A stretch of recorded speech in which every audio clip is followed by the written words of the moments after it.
આખી રાત જીમ અને જોગિંગ કરીને 4.6 કિલો વજન ઘટાડ્યું. અમન સેહરાવત ઓલિમ્પિકમાં મેડલ જીતનાર સૌથી યુવા ભારતીય બન્યો. દેશ માટે બ્રોન્ઝ જીત્યો. 21 વર્ષ અને 24 દિવસની ઉંમરે અમન સેહરાવત ભારતનો સૌથી યુવા ઓલિમ્પિક મેડલિસ્ટ બની ગયો છે. શુક્રવારે અમને પેરિસ ઓલિમ્પિકમાં ભારતનો પહેલો કુસ્તી મેડલ જીત્યો હતો.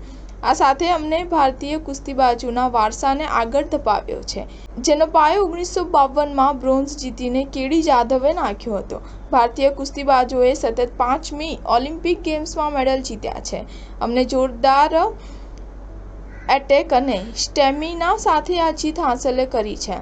પહેલો પોઈન્ટ હારી ગયા બાદ અમને આક્રમક વલણ અપનાવીને હરીફને અકળાવી દીધો હતો. ત્યારબાદ બીજા રાઉન્ડમાં તેને એકતરફી રીતે 7 પોઈન્ટ મેળવીને બ્રોન્ઝ જીત્યો હતો. અમને ફ્રી સ્ટાઇલમાં 57 કિલોગ્રામ વર્ગમાં પ્યુર્ટો રોકીના ડેરિયન ટોય ક્રુઝને 13-5થી હરાવ્યો હતો. આ સરળ ન હતું. આ મેચ પહેલાં જ તેનું વજન 61 કિલો વધી ગયું હતું, પરંતુ અમન અને તેના કોચે માત્ર 10 કલાકમાં 4.6 કિલો વજન ઘટાડ્યું હતું. અમનનું વજન 61.5 કિલો થઈ ગયું હતું, જે તેનો 57 કિલો વજનની કેટેગરી કરતાં 4.5 કિલો વધુ હતું.